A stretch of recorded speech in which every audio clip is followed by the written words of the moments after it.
tomar uma decisão. Ou você deixa aí do jeito que está indo, morro abaixo, ou você faz igual a águia. Uma águia nasce para viver 70 anos.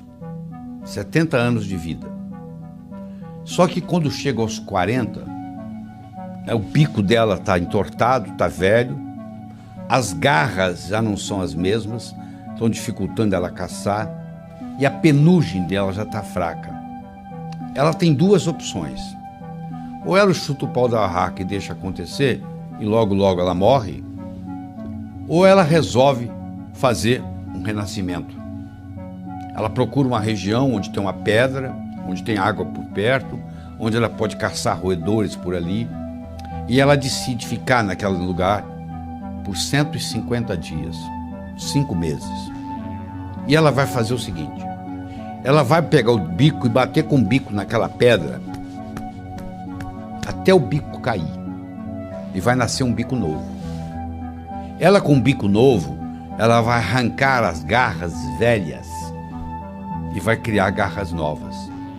E ela, com o bico novo e as garras novas, ela vai tirar toda a penugem envelhecida e vai nascer penugem nova. E com 150 dias, com 5 meses, ela completa esse ciclo. E ela agora está de bico novo, garra nova, penugem nova.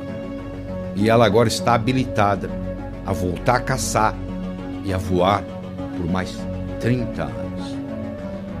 Eu não sei qual a sua idade, mas eu sei que vai chegar um momento, se já não chegou na sua vida, que você tem que tomar uma decisão. Ou você deixa aí do jeito que está indo, morro abaixo, ou você faz igual a águia. Nós vamos agora aprender realizando suas metas. Primeiro você transforma os seus sonhos em metas. Depois você transforma suas metas em realidade. Como é que você faz isso? Muito simples. Primeiro, tem que ser sua. Por que você está estudando medicina? Ah, porque o papai gosta. Então mande seu pai fazer o vestibular. Ninguém tem direito de escolher profissão para os outros. Você tem que ter a meta sua, só pelo prazer de ter, para ela se manifestar no universo. É só isto, mais nada. O dinheiro vem como consequência. Então, primeiro tem que ser sua. Você está fazendo o que você gosta? Se não tiver, você muda. Segundo, a sua meta tem que ser grande. Você tem que mirar na lua, porque se você errar, você não vai estar entre as estrelas. Em 1976, quando eu me mudei para os Estados Unidos, eu falei para um amigo meu: em 3 anos eu vou ensinar cardiologia para os americanos. Ele riu de mim. Sabe quanto tempo levou? Em 8 meses eu dei a minha primeira apresentação em Washington, D.C., para 400 cardiologistas. Quando eu contei para o meu amigo, ele riu, eu sabia que o tamanho estava bom. Tenha metas grandes, que você vale a pena você brigar por elas, porque meta pequena não lhe estimula. Se você mirar na lua e errar, você vai estar entre as estrelas. Tem que ser grande. Terceiro, ela tem que ser positiva. Não é o que você não quer, é o que você quer. O que você quer na vida? Eu não quero doença, eu não quero pobreza. Eu não estou perguntando o que você não quer. Eu quero saber o que você quer. Se você se concentra no que você não quer, ao invés de se concentrar no que você quer, é como se você estivesse dirigindo um carro olhando pelo retrovisor. Você sabe de onde você está vindo, você não sabe para onde você está indo. Você tem que concentrar naquilo que você quer. Colocar energia. Eu não quero ser igual ao meu pai. Ser igualzinho ao seu pai. Todo mundo sabe disso, menos você. Por quê? Quando você diz eu não quero ser gordo, você pensa em gordura. Quando você diz eu não quero ser pobre, você pensa em pobreza. Você sabe que tudo é criado 2 vezes. Primeiro você cria aqui, depois você se manifesta. Manifesta no seu universo físico. Você tem que ter objetividade, ela tem que ser objetiva. Ela tem que ser datada. Tem que ter uma data. Quando que você quer isso? Ela tem que ser específica.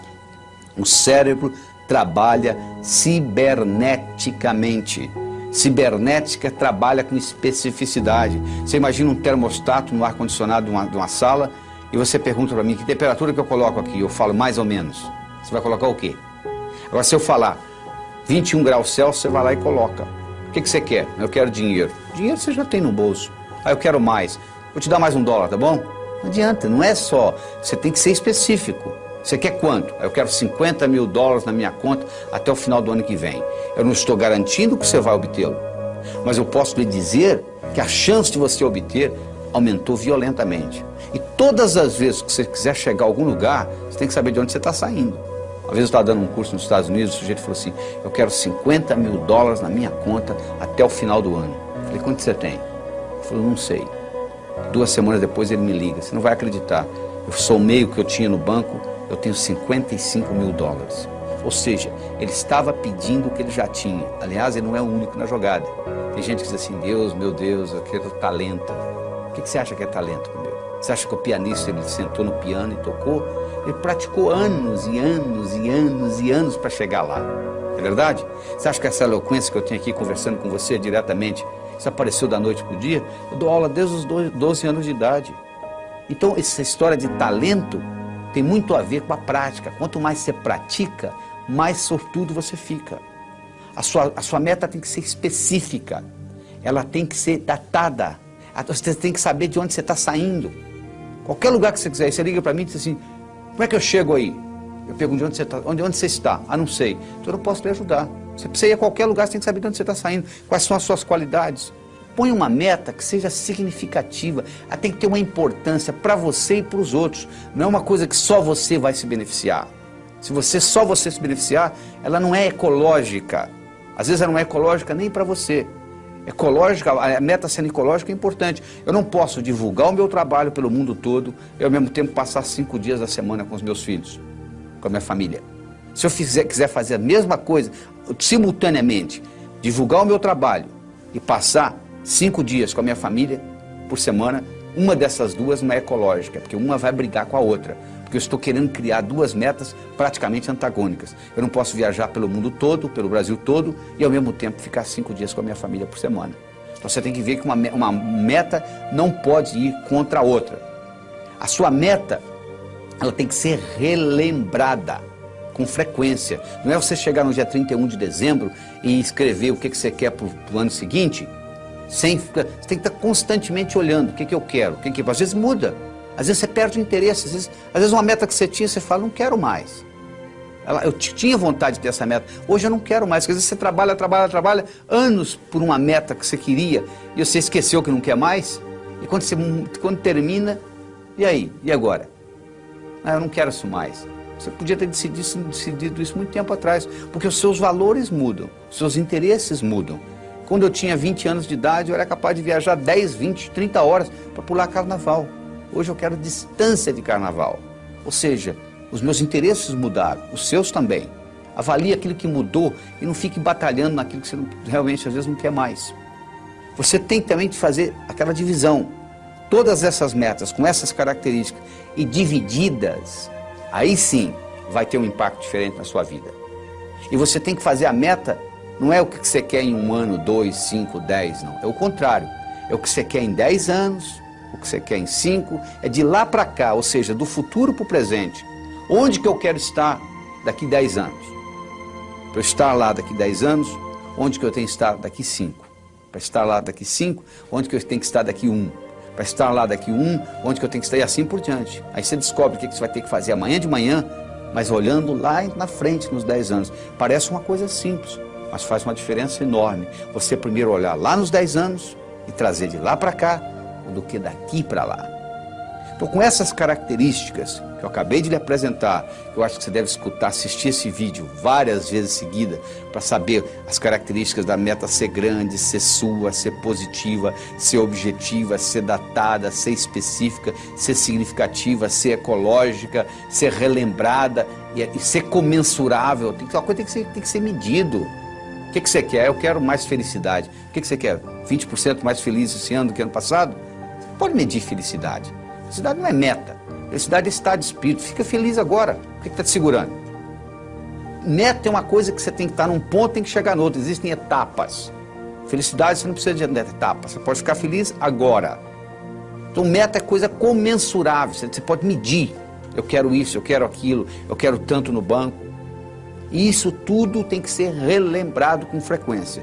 No momento que você começa a trabalhar com tudo isto, e eu criei um mnemônico chamado Pode-se Crer, que ajuda você a relembrar todos esses tópicos que nós só acabamos de discutir. Quando você começa a trabalhar com isto, e na hora que você escreve a sua meta, você leva em consideração todos esses pontos, o que vai acontecer é que as suas metas vão se manifestar numa velocidade enorme. Você quer um carro? Tá bom, que marca, que cor, como que é o painel, como que é o estufamento e etc. No momento que você começa com mais detalhes, no processo cibernético, isso se manifesta de uma forma diferente.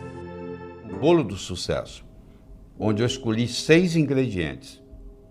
O primeiro é você ter uma boa autoestima. O número 1 é você. Primeiro você cuida de você. Você viu no avião? Lá vem a aeromoça lá e fala assim, ó, se por um acaso cair a concentração de oxigênio na cabine, vai cair uma máscara. Se você está com a criança, você faz o seguinte, você primeiro põe você, para depois cuidar da criança. Ou seja, let me be a better me for me, and I'll be a better me for you. Deixa eu ser uma pessoa melhor para mim, eu serei uma pessoa melhor para você. Você entendeu? O termômetro mede a temperatura da sala. Eu chego aqui, está 21 graus Celsius. É a temperatura da sala.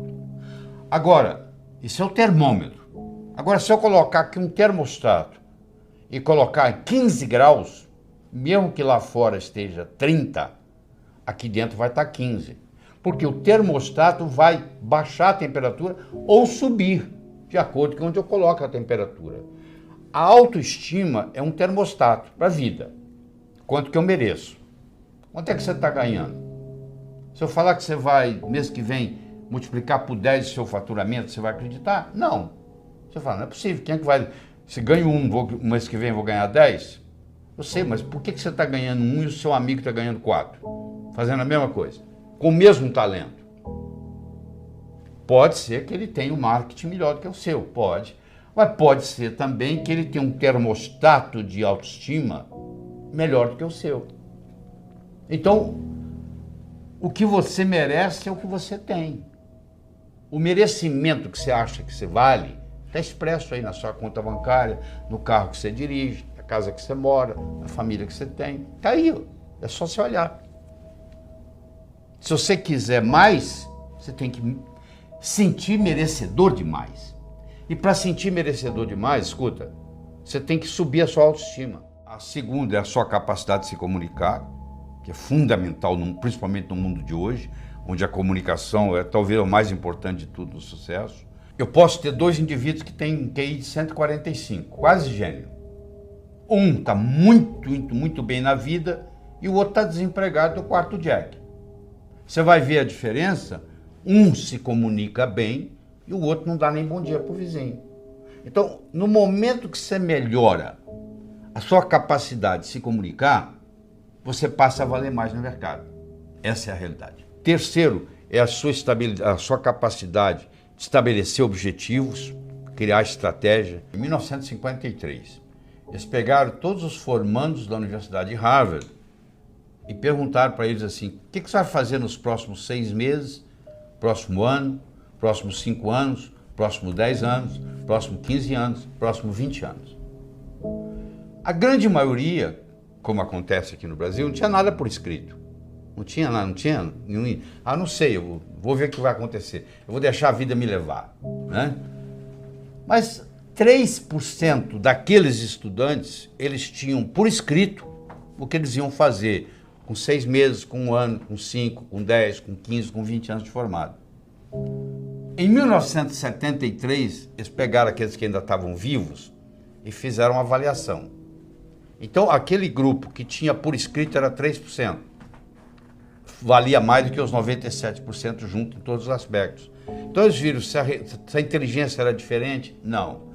O background familiar era diferente? Não. Tudo era igual. As notas que tiravam na escola, a única diferença que fazia diferença é que eles tinham por escrito. Então, os nossos, por isso que uma empresa multinacional, ela pega os objetivos do ano que vem e coloca até setembro por escrito. Tem que estar ali no papel. Aqui tem que ser recordado com frequência. Você tem que colocar ali e você tem que datar. Como é que você transforma um sonho em uma meta? Você coloca uma data. Tudo aquilo que você colocou na categoria de algum dia não vai acontecer. O cérebro fala, tá bom, o dia que algum dia chegar, você vai no calendário, onde é que está algum dia? Não está lá. Não tem no calendário, não existe. Então eu tenho que ter metas a curto, a médio, a longo prazo. Tem que ter os 3 tipos de metas. Eu tenho que ter elas por escrito. E eu tenho que descobrir qual é a finalidade de vida que está por trás dessas metas. Porque a finalidade de vida, ela te valoriza a sua meta. Vou dar um exemplo. Você imagina uma bolinha que eu jogo para você, você joga para mim, eu jogo para você, você joga para mim, eu jogo para você, você joga para mim. Começou a ficar cansativo, né? Mas se eu chamasse de tênis, mudou, né? Milhões de dólares por trás. Enquanto era uma bolinha para lá e para cá, você não estava dando valor. Na hora que eu falei tênis, mudou. É assim, uma meta que talvez não tenha importância, mas se ela está encaixada dentro da minha finalidade de vida, ela valoriza. E eu vou estar disposto a ter mais esforço para que ela aconteça. A sua atitude determina a sua altitude na vida, a sua dedicação ao trabalho e a sua ambição saudável. Então são 6 elementos, ó. A boa autoestima, boa comunicação, saber estabelecer metas, ter uma atitude positiva, dedicação ao trabalho de uma forma inteligente e hoje melhor do que ontem, amanhã melhor do que hoje. O japonês chama de Kaizen, que é melhora contínua. A palavra Kaizen, no Japão, 1945, Hiroshima, Nagasaki, 40% do Japão destruído. Com essa simples filosofia de uma palavra, que é K-A-I-N-Z-N, Kaizen, que é melhora contínua, o Japão saiu de lá e hoje ele é o 3º per capita no mundo, entendeu? 3º país mais desenvolvido do mundo, então, ou seja, está lá no pódio. Saiu de 40% destruído, é um arquipélago com mais de 3.000 ilhas, não é um continente, muito complicado, mas, no entanto, com a filosofia Kaizen, que é melhora contínua, que eu recomendo você adotar isso, eu adotei isso na minha vida, hoje é melhor do que ontem, amanhã é melhor do que hoje, e aí você junta esses 6 ingredientes com a pitadinha do que eu chamo a diferença entre o profissional e o amador. O que difere o profissional do amador? Paciência e persistência, porque o amador, se não der certo, ele chuta o pau da barraca. O profissional sabe que o amanhecer só vem depois da noite ter passado, que Roma não foi construída em um dia. Então tem que ser de grão em grão a galinha enche o papo. Então tem que ser aos pouquinhos para chegar lá. Então eu coloco esses 6 ingredientes com paciência e persistência e o resultado só pode ser um: obter aquilo que você quer. Imagina uma vaca subindo um morro. Você pensa que é a vaca que determina onde que ela pisa? Não. Quem determina onde a vaca pisa não é a vaca, é a estrutura do terreno. Sabia disso? A única coisa que a vaca faz, ela procura o caminho mais fácil. A mesma coisa ocorre conosco. O nosso comportamento vai depender da nossa estrutura psicológica. Força de vontade não adianta nada. Você pega uma bola de futebol, coloca no fundo de uma piscina e segura lá por quanto tempo? A estrutura da bola foi feita para flutuar. Então na hora que você soltar, ela vai para a superfície. Do mesmo modo que a estrutura de uma pedra foi para ficar no fundo. Você não consegue segurá-la na superfície. Você vai cansar, ela vai afundar. Então o mais importante de tudo é você determinar a sua estrutura psicológica, é você mudar essa estrutura psicológica, ou seja, você está preparando a sua estrutura psicológica. Preparando como? Fazendo aquelas escolhas que nós já discutimos. Eu escolho ser sadio. É muito diferente de você não ser doente, sabia disso? A maioria não é doente, você vai no médico, você não tem diagnóstico de doença nenhuma. Não significa que você seja sadio. Ser sadio significa ter energia para implementar tudo que você tem na cabeça. E poucas pessoas são sadias, a maioria não é doente. É muito diferente ser sadio e não ser doente. Eu escolho ser a força criadora na minha vida. Eu escolho ser sincero para comigo mesmo. Significa quando eu digo sim é sim, quando eu digo não é não. Todas as vezes que você diz sim e gostaria de dizer não, um pedacinho de você morre.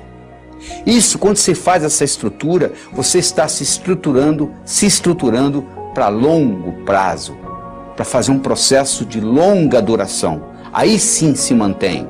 Porque se você fizer só com a força de vontade, é aquilo que ocorre no 31 de dezembro. Uma semana depois, não tem mais nada. Agora, se você mexe na sua estrutura psicológica e implementa isso, isso fica uma coisa constante. E um modo de você fazê-lo é você ter os seus sonhos, você ter as suas metas e você manter os seus olhos nas metas. Sabe qual a diferença entre etapa e obstáculo? Se você está no ponto A e quer ir para o ponto B, existe um espaço para percorrer entre o ponto A e o ponto B. Então, se você tirar os olhos da sua meta, o que você encontra entre o ponto A e o ponto B, você vai chamar de obstáculo. Se você mantiver os olhos na sua meta, o que você encontra entre ponto A e ponto B, você vai chamar de etapa. A diferença entre etapa e obstáculo é onde você está com os olhos. Então, manter os seus olhos a longo prazo é muito importante, porque se você só tem metas curtas, o seu chefe briga com você amanhã de manhã e estragou o seu dia. Agora, se você está interessado daqui 5 anos, daqui 10 anos, daqui 20 anos, o seu chefe brigar com você amanhã de manhã não vai fazer diferença nenhuma, porque você está preocupado lá na frente. É muito importante você ter essa visão a longo prazo e manter o seu olho na meta, porque com isso o que era obstáculo vira etapa. Mas ao mesmo tempo, você tem que saber dividir as suas metas. Porque se eu te der um salame para você comer, sem cortá-lo, você provavelmente não vai gostar, mesmo que você goste de salame. Mas se você for cortando fatia por fatia, e conversando e tomando uma cerveja, um refrigerante, você acaba comendo metade do salame sem sentir, não é verdade? O mesmo ocorre. Tem gente que diz assim, poxa, eu vou escrever um livro, é demais. Escreva um capítulo. Ah, demais. Escreva um parágrafo, escreva uma frase. Aí uma frase, outra frase, vamos fazer o parágrafo, vai fazer a página, vai fazer o capítulo, vai fazer o livro. Procure dividir as suas metas. Você quer ser milionário em 5 anos? Onde é que você vai estar daqui a 4? E daqui a 3? E daqui a 2? E daqui a 1? E daqui a 6 meses? E daqui a 30 dias? E daqui a uma semana? O que você vai fazer amanhã de manhã para ser milionário daqui a 5 anos? Não é só esperar o tempo passar, não.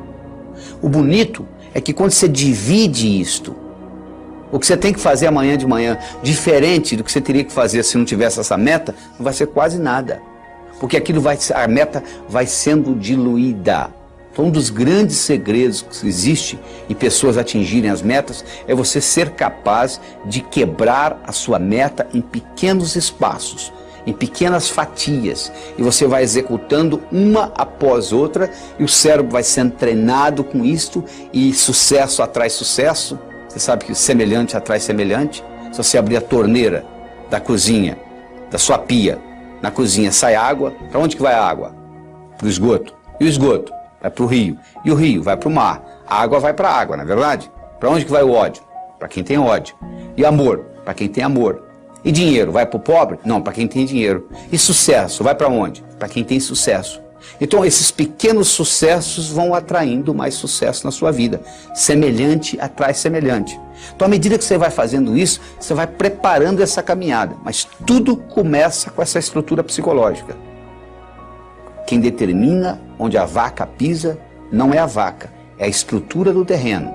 A única coisa que a vaca faz é procurar o caminho mais fácil. Nós também vivemos a nossa vida procurando o caminho mais fácil. O caminho mais fácil depende da nossa estrutura psicológica.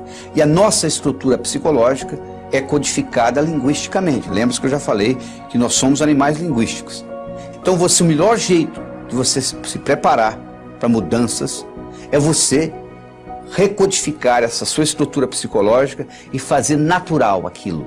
Se você tem uma estrutura psicológica de levantar às 5 da manhã, se eu pedir para você ficar na cama até o meio-dia, é um martírio, não é verdade? Se você tem uma estrutura psicológica de levantar ao meio-dia, se eu pedir para você levantar às 5 da manhã, vai ser um martírio. Para os dois. Porque o que determina o caminho mais fácil é a estrutura. Se a minha estrutura psicológica é de levantar às 6 da manhã, se eu ficar até às 8 na cama, eu vou ficar chateado. Agora, se eu tenho a estrutura psicológica de levantar às 6, não vai ser problema nenhum. Não será sacrifício, porque eu estou procurando o meu caminho mais fácil.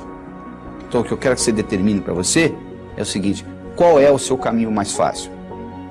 Quero que você determine para você quais são as suas metas a longo prazo, em termos de saúde, em termos de finanças, em termos de amizade, em termos de família. Daqui 5, daqui 10, daqui 15, daqui 20 anos. Porque você tem que saber quais são essas metas, para você manter o olho lá, para os seus obstáculos deixarem de serem obstáculos e se tornarem etapas. E lembre-se de dividir para somar. Ou seja, você quebra as suas metas em pequenos pedacinhos e com isso fica mais fácil a digestão. Com isso fica mais fácil você atingir uma por uma dessas metas. É a história do Coronel Sanders. Sanders tinha um apelido de coronel, Coronel Sanders. Coronel Sanders tinha um restaurante na beira de uma estrada. E os caminhoneiros passavam e paravam lá para comer a comida do Coronel Sanders, que ele era um bom chefe de cozinha. Especialmente, ele tinha uma receita que ele tinha ganho da avó dele, que era uma receita de galinha frita. Então, ele era famoso, o restaurante era famoso por causa da receita da avó do Coronel Sanders. O governo de Kentucky resolveu mudar a direção da estrada. E o seu restaurante, que era um restaurante de beira de estrada, deixou de ser de beira de estrada. E ele, com 65 anos de idade, ele resolveu, não tinha cliente, ninguém ia sair da rota para ir lá visitar o restaurante dele. Ele ficou sem cliente, como muitos restaurantes estão hoje sem clientes. E aí, o que aconteceu? Ele pediu aposentadoria. 65 anos, tinha direito ao Social Security, pediu aposentadoria. Quando chegou o primeiro cheque de aposentadoria dele, ele mostrou para a mulher dele e falou assim: como é que nós vamos viver nisso? Não pode ficar assim. A única coisa que o Coronel Sanders tinha era uma receita de galinha frita que ele ganhou da avó. Ele pegou aquela receita de galinha frita, ele visitou 21 restaurantes. Olha, eu tenho essa receita, eu tinha um restaurante na beira da estrada, ele deixou de ser na beira da estrada, entendeu? Eu quebrei, eu tive que me aposentar, você não quer, eu posso fazer aqui, a gente pode fazer uma parceria. Ninguém se interessou. Até que, finalmente, a persistência dele, o universo conspira a favor, chegou a hora. Ele chegou num deles e o indivíduo gostou da ideia. E falou assim, podemos fazer uma parceria. E a parceria começou. E aí foi fundado o Kentucky Fried Chicken. O Kentucky Fried Chicken, hoje, tem mais de 25 mil lojas. O Kentucky Fried Chicken domina o mercado de frango no Japão. E os importadores de frango do Brasil para o Japão, que o Japão é o maior importador de frango do Brasil, eles vendem principalmente para o Kentucky Fried Chicken.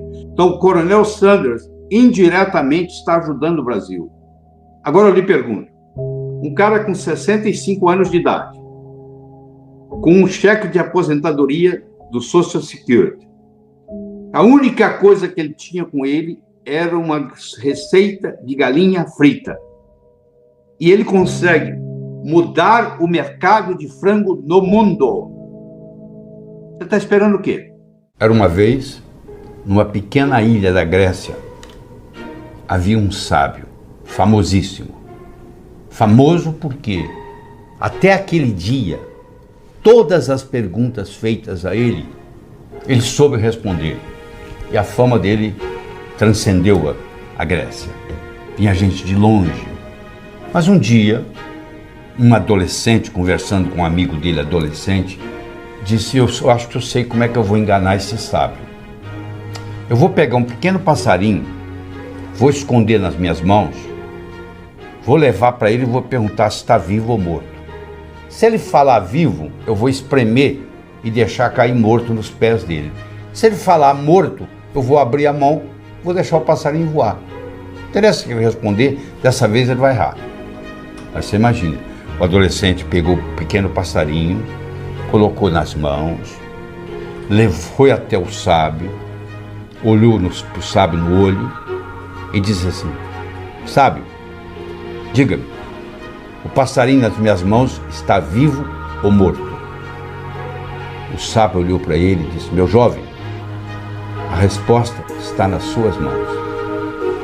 Você que está aí, eu quero que você saiba que o seu sucesso, tanto pessoal quanto profissional, esteve, está e sempre estará nas suas mãos. Você não faz um bolo só com farinha, nem só com manteiga, nem só com ovos. Você precisa de vários ingredientes. O bolo da vida necessita vários ingredientes. E um desses ingredientes é o diálogo. Um desses ingredientes é a capacidade de se comunicar. Ele não é o único, mas ele é fundamental. A comunicação tem 3 níveis. O primeiro nível eu chamo de boca-ouvido. O segundo nível eu chamo de cérebro-cérebro. O terceiro nível eu chamo de coração-coração. Vamos começar com o primeiro nível. Boca-ouvido. Deixe-me primeiro fazer uma distinção para você. Ouvir e escutar não são sinônimos. Você ouve com o ouvido, você escuta com o cérebro. Você já foi alguma vez num restaurante e pediu ao garçom para lhe trazer uma água com gás e ele lhe trouxe uma água sem gás? Ou você fez uma solicitação e ele lhe trouxe outra? Aquele garçom, naquele momento que ele recebeu o seu pedido, ele estava operando no nível 1. No nível 1 ninguém é promovido. No nível 1 você não conquista as pessoas. No nível 1 você não vai para frente na vida. Não interessa a nota que você tirou na escola, isso não faz diferença. Porque a escola lhe passa informação. A vida lhe exige competência de ação. O que cai na prova não cai na vida. Se você observar na sua cidade, você vai encontrar indivíduos que eram CDFs, que eram estudantes brilhantes, e hoje são pessoas que estão perdidas na vida. E você vai encontrar também pessoas que eram estudantes medíocres, e hoje são excelentes empresários, estão contribuindo para o bem-estar da comunidade. Por que isso? Porque esses segundos, eles sabem dialogar com o mundo, eles sabem dialogar com a sociedade, eles aprenderam, talvez até intuitivamente, o poder da comunicação. Então, se você me permite, eu vou começar a trabalhar nesse modelo do nível 1, boca-ouvido, nível 2, cérebro-cérebro, nível 3, coração-coração. Quando você está operando no diálogo nível 1, não acontece nada. É o pai que está dando um sermão para o filho. E entra num ouvido e sai no outro. E o pai não percebe que ele vem falando isso há 5 anos e não funcionou nada. Pelo contrário, o filho até ficou rebelde de escutar o pai falar aquilo. E o pai não se dá conta que aquilo não é diálogo, que é um monólogo que ele está falando para o vento, porque está entrando no ouvido e saindo no outro. Eu só posso me comunicar com vocês se nós fizermos uma conversa que interesse vocês. Não tem outro jeito. No diálogo, na comunicação, nós temos que modificar um pouquinho aquela frase que você conhece. A frase é assim: faça aos outros o que você gostaria que fosse feito a você. A verdade não é bem essa. Faça aos outros o que os outros gostariam que fosse feito a eles. Se eu convidar você para jantar na minha casa em São Paulo, eu não vou lhe servir o meu prato favorito. Pode ser que você nem coma. Eu vou perguntar o que você gosta. Se eu quero agradar alguém num processo de diálogo, eu tenho que ver o que a outra pessoa quer ouvir. Eu vou começar por ali, e não o que eu quero passar. Quero que você entenda isso. Faça aos outros o que os outros gostariam que fosse feito a eles. Eu quero mostrar o meu ponto de vista para você, mas eu não me preocupo como que você vai receber esse ponto de vista. Aí sabe o que acontece? A natureza colocou um ouvido no mesmo nível do outro. Entra num ouvido e sai no outro. Aí não deixa de ser diálogo, passa a ser monólogo, porque não tem repercussão. Para esse diálogo se ocorrer, primeiro eu tenho que ter uma mensagem forte. Você só vai continuar me escutando se você estiver gostando da mensagem.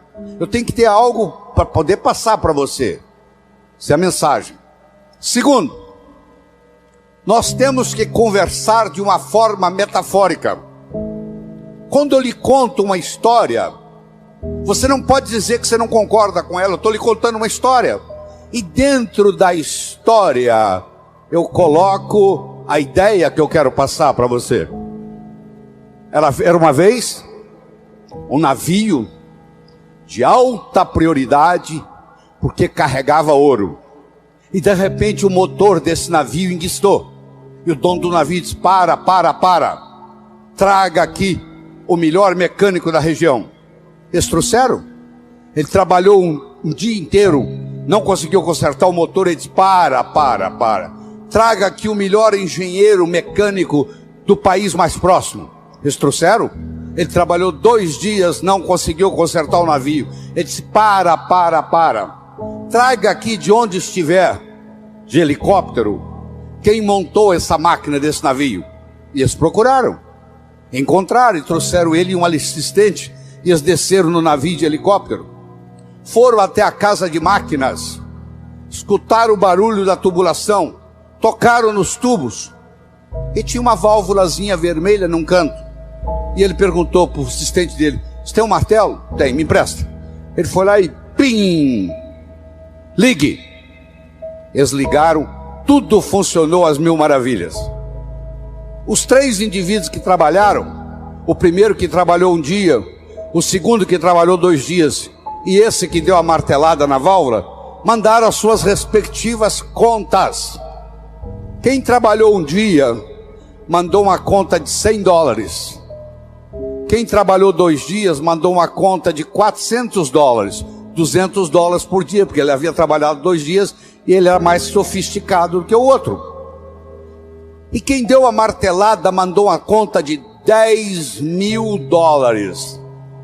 O dono do navio falou: eu vou pagar, porque ele consertou o meu navio, mas eu só pago com uma condição: que ele mostre como é que ele chegou à conclusão de me cobrar $10.000. E ele mandou um bilhete para o dono do navio: para dar a martelada, $1. Para saber onde bater com o martelo, 9.999. Olha que interessante. Você imagine que nós estamos almoçando e eu conto essa história para você. Aí nós estamos num diálogo, almoçando. Aí você vai para o seu escritório comigo e você está pensando em me contratar para ser seu consultor na sua empresa. E você pergunta assim: doutor Lair, qual é a sua remuneração? E eu falo um preço elevado. Ao invés de você falar é caro, você vai pensar assim: esse cara sabe onde bater com o martelo. Eu preparei o seu cérebro para escutar o meu diálogo com você. Através de quê? Através de uma história, através de uma metáfora. A pessoa que sabe dialogar, ela conversa metaforicamente. O político que ganha a eleição é um contador de histórias. O padre que faz o sermão que agrada a todos é um contador de história. Porque quando você está contando uma história, a mente crítica baixa. Você conta a história e leva o que você quer levar junto da mensagem. E a mensagem entra na estrutura psicológica. Terceira coisa importante no diálogo é uma linguagem apropriada. Você já foi a um médico e o médico começa a usar aquela terminologia médica que só ele entende. E aí você volta e a sua família te pergunta: e aí, o que você tem? O que o médico falou? Ah, não entendi o que o médico falou. Esse médico não tem nada de inteligente. Ele tem que conversar numa linguagem que o paciente entenda. A própria Bíblia tem uma citação dizendo que se você não falar a linguagem de quem está lhe escutando, você está falando aos ares. E outra coisa importante é a percepção. Uma coisa é o que você está passando, a outra coisa é que o outro está captando. Ah, você é um vendedor? Sou. Você é um bom vendedor? Ótimo vendedor. E aí, você tem vendido bem? Não, tem vendido muito mal. Então você não é um bom vendedor. O aluno que diz que é bom aluno, ele tem que me mostrar um boletim bom. Eu não conheço bom aluno com boletim ruim. O mínimo que você tem que me mostrar como bom aluno são boas notas no boletim. Isso lhe caracteriza como bom aluno. Se você é vendedor e você não está vendendo o que você gostaria de vender, você vai me desculpar, a tecnologia, a abordagem que você está usando de vendas está sendo inadequada. Talvez a sua linguagem não está sendo apropriada, talvez a sua mensagem não está sendo forte o bastante, talvez você não esteja fazendo uso dos recursos da metáfora, das histórias. Semana passada teve um cliente aqui e eu falei para ele o seguinte: aí você pode falar o que você quiser. Você está falando, você está contando para esse cliente que está na sua frente o que você fez com o cliente da semana passada, o que você falou para ele. Mas na realidade você está falando para esse escutar, mas você usou o artifício metafórico de que você está falando para o outro. E quando você trabalha esse fenômeno do diálogo desse jeito, quando você termina, a pessoa se sente convidada a participar das suas ideias. Ela se sente, o filho, quando um pai sabe ter um diálogo com ele, quando termina o diálogo, o filho se sente convidado a experimentar o que o pai está falando para ver se dá certo. É um convite que ele recebe. Era uma vez um escritor que vivia à beira-mar. Ele tinha por costume caminhar na praia e à tarde e à noite ele escrevia. Uma manhã ele estava caminhando na praia e de longe ele avistou um jovem que dançava na areia. Aquilo despertou a curiosidade dele, ele se aproximou. Quando ele se aproximou, ele viu que o jovem não estava dançando. O jovem estava jogando coisas no oceano. Ele perguntou para o jovem: jovem, o que você está fazendo? O jovem respondeu: o sol está quente, a maré está baixa, essas estrelas do mar estão morrendo desidratadas aqui, eu estou jogando-as de volta ao oceano. Aí o escritor olhou para o jovem e disse: jovem, será que você não entende? Existem centenas e centenas e centenas de quilômetros de praia, centenas de milhares de estrelas do mar na areia. Você jogar uma ou outra de volta no oceano, no total não vai fazer diferença nenhuma. O jovem pegou uma estrela do mar, jogou no oceano, olhou para o escritor e disse: para essa eu fiz diferença. O escritor foi para casa. Naquela tarde ele não conseguiu escrever, naquela noite ele não conseguiu dormir. Na manhã seguinte ele levantou-se, juntou o jovem e os dois juntos começaram a jogar estrelas do mar de volta ao oceano. Eu estou conversando com vocês quase 30 minutos. Eu não sei qual impacto essa conversa vai ter. Se vai entrar no ouvido, se vai sair no outro, se você achar que eu estou errado, etc. Mas eu vou dizer uma coisa: se fez diferença para um de vocês, já valeu a pena.